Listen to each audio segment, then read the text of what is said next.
الحمدللہ والصلاة والسلام علی رسول اللہ وعلی آلہ وصحبہ ومن والا، اما بعد۔ معزز ناظرین، قابل احترام خواتین، السلام علیکم ورحمۃ اللہ وبرکاتہ۔ اللہ تعالیٰ فرماتا ہے، یا ایھا الذین آمنوا ادخلوا فی السلم کافہ، کہ اے میرے مومن بندو، اے میری مومنہ بندیوں، اسلام میں پورے کے پورے داخل ہو جاؤ، یعنی پورے طور پر اسلام کو اختیار کر لو۔ ولا تتبعوا خطوات الشیطان، اور شیطان کے کہے پر نہ چلو، اس کے نقش قدم پر نہ چلو۔ انہ لکم عدو مبین، یقیناً وہ تمہارا کھلا ہوا دشمن ہے۔ حضرات گرامی، سب سے پہلی بات جو اللہ تبارک و تعالیٰ نے ہم مومنوں کو حکم دیا ہے وہ یہ کہ ہم کامل مسلمان کسی زندگی گزارنے کی کوشش کریں، یعنی ہماری زندگی کے جتنے بھی پارٹ ہیں، شعبے ہیں، چاہے وہ گھریلو زندگی ہو یا کاروباری زندگی ہو، عقیدے کا معاملہ ہو، عبادت ہو، اخلاق ہو، معاملات ہو، دوسروں سے جو ہے پیش آنے والے برتاؤ ہوں، ہر معاملے کے اندر ہمیں دین اسلام کی ہدایات اور تعلیمات کو سامنے رکھ کر کے معاملات کو انجام دینا چاہیے، اور ہر وقت ہمیں کتاب و سنت کی روشنی میں زندگی گزارنے کی کوشش کرنی چاہیے۔ اس کے بعد اللہ تبارک و تعالیٰ نے فرمایا ہے کہ شیطان کے نقش قدم پر نہ چلو، اس کی پیروی نہ کرو، اس کے دکھائے ہوئے راستے پر نہ چلو۔ حضرات گرامی، یہاں پر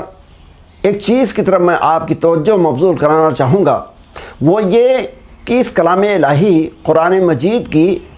خصوصیات میں سے ایک خصوصیت یہ بھی ہے کہ جب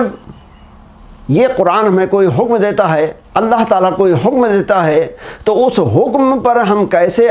آسانی سے عمل کر سکتے ہیں، کیا چیز ہے جو اس پر چلنے کے لیے ہمارے کوشش کو کامیاب بنا سکتی ہے، یا ہم کہہ سکتے ہیں کہ فیسیلیٹیٹ کرنے کے لیے اللہ تبارک و تعالیٰ نے ایک دوسری چیز بتا دیا ہے تاکہ اللہ کے حکم پر آسانی کے ساتھ ہم عمل کر سکیں۔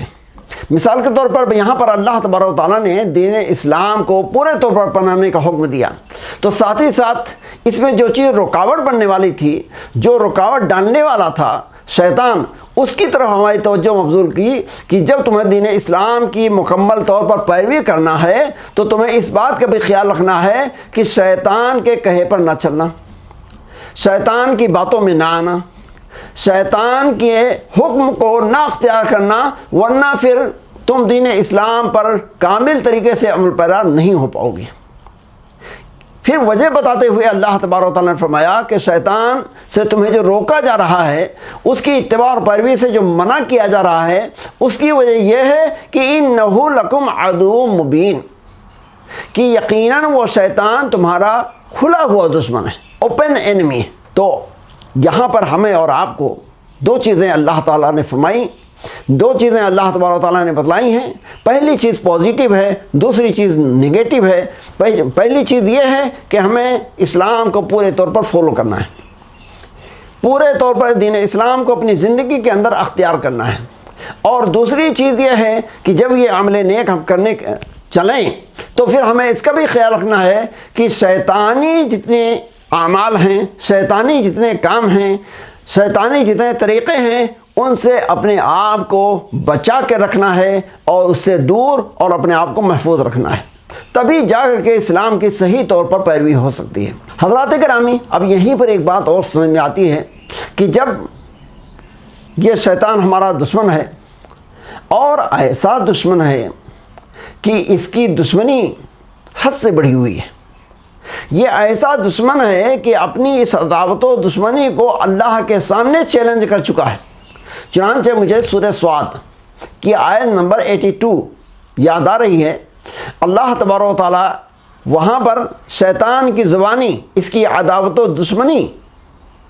کو بیان کرتے ہوئے فرماتا ہے کہ شیطان نے اللہ تبارک و تعالیٰ سے اس موقع پر، جب کہ اللہ تبارک و تعالیٰ نے سارے کے سارے فرشتوں کو، جس میں یہ شیطان بھی شامل تھا، حکم دیا کہ آدم علیہ السلام کو سجدہ کرو، تو سارے فرشتے سجدے میں گر گئے، لیکن یہ ابلیس، یہ شیطان سجدہ کرنے سے باز رہا۔ جب اس پر اللہ تبارک و تعالیٰ نے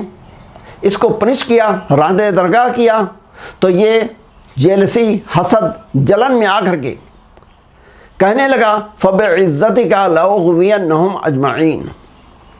کہ اے پروردگار عالم، اے رب العالمین، جب کہ اس آدم کی وجہ سے میں راندے درگاہ قرار دیا گیا ہوں، تیری رحمت سے دور کر دیا گیا ہوں، تو تیرے عزت کی قسم کھا کر میں کہتا ہوں کہ میں اس سارے کے سارے اولاد آدم کو گمراہ کر کے چھوڑوں گا۔ آپ اندازہ لگائیں یہ کیسا نڈر اور کتنا جو ہے سرکس شیطان ہے۔ شیطان کا معنی ہی اگر آپ ڈکشنری میں دیکھیں تو شیطان کا معنی ہوتا ہے باغی، شیطان کا معنی ہوتا ہے فسادی، شیطان کا معنی ہوتا ہے سرکس، شیطان کا معنی ہوتا ہے گمراہ کرنے والا، بھٹکانے والا،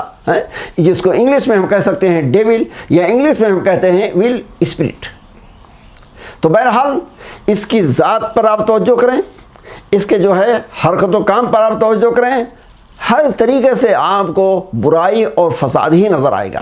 لہذا اس فسادی سے ہمیں اور آپ کو بہت چوکنا رہنا ہے کہ ہمیں کہیں ایسا نہ ہو کسی فتنہ و فساد میں مبتلا کر دے۔ ہمیں ایک حدیث یاد آ رہی ہے، اللہ کے نبی صلی اللہ علیہ وسلم جو قرآن مجید کے کومنٹیٹر تھے، مفسر تھے، آپ صلی اللہ علیہ وسلم نے اس شیطان کی حالت کو بیان کرتے ہوئے اپنی زبان مبارک سے یوں ارشاد فرمایا کہ جب اللہ تبارک و تعالیٰ نے اس شیطان کو راندے درگاہ کر دیا، اپنی رحمت سے دور کرنے کا اعلان کر دیا، تو اس شیطان نے کہا فَبِعِزَّتِكَ لَا أَبْرَحُ أَغْوِي عِبَادَكَ مَا دَامَتْ أَرْوَاحُهُمْ فِي أَجْسَادِهِمْ، کہ اے پروردگار عالم، تیرے عزت کی قسم کھا کر میں کہتا ہوں کہ اس اولاد آدم کی وجہ سے جو میں راندے درگاہ قرار دیا گیا ہوں، میں اس کی اولاد کو اس وقت تک گمراہ کرتا رہوں گا، راہ حق سے بھٹکانے کی کوشش کرتا رہوں گا جب تک کہ ان کی روح ان کے جسم کے اندر رہے گی، یعنی ان کی زندگی باقی رہے گی۔ تو آپ دیکھیں کہ یہ کیسا کھلا ہوا دشمن ہے۔ اللہ تبارک و تعالیٰ نے اپنے رحم و کرم کا اظہار کرتے ہوئے اس کے اس سنٹینس، اس کی اس بات کے جواب میں ارشاد فرمایا لا ازال اغفر لہم مستغفرونی، کہ اے شیطان لعین، تو بھی سن لے کہ یہ میرے بندے، یہ میری بندیاں تیرے کہے میں آ کر، تیرے دھوکے میں آ کر اگر یہ گناہ کر لیے، گناہ میں پڑ گئے، لیکن پھر صدق نیت سے جب تک یہ توبہ کرتے رہیں گے، استغفار کرتے رہیں گے، مجھ سے مغفرت اور بخشش کا سوال کرتے رہیں گے، ہم ہمیشہ ان کو معاف ہی کرتے رہیں گے۔ تو یہاں پر جو مین پوائنٹ میرا تھا وہ یہ کہ یہ شیطان ہمارا اور آپ کا کھلا ہوا دشمن ہے، جس کی دشمنی علماء کے ساتھ بھی ہے، عبادت گزاروں کے ساتھ بھی ہے، پبلک اور عوام الناس کے ساتھ بھی ہے۔ لہذا ہم سب کا یہ فرض ہوتا ہے کہ شیطان کو اچھی طریقے سے پہچانیں، اس کے جو برے کام ہیں، بری عادات ہیں، ہیلے ہیں، اور اس کی جو بری چالیں ہیں ان کو اچھی طریقے سے سمجھیں۔ قرآن و حدیث کے اندر اللہ تبارک و تعالیٰ نے اس کی ساری حرکات کو بہت واضح طریقے سے بتایا ہے، اور اس کی پہچان کرا کر اس سے ہم کیسے محفوظ رہ سکتے ہیں، اس کے اس ہتھ کنڈے سے کیسے بچ سکتے ہیں، ان چیزوں کو بھی بڑی ڈیٹیل اور تفصیل سے بتایا ہے۔ تو حضرات گرامی، آج آپ سے خطاب کرنے کا میرا مقصد یہی ہے کہ ہم اس اپنے دشمن اور اس کی چالوں کو کتاب و سنہ کی روشنی میں جاننے کی کوشش کریں، پھر بچنے کی کوشش کریں۔ انشاءاللہ العزیز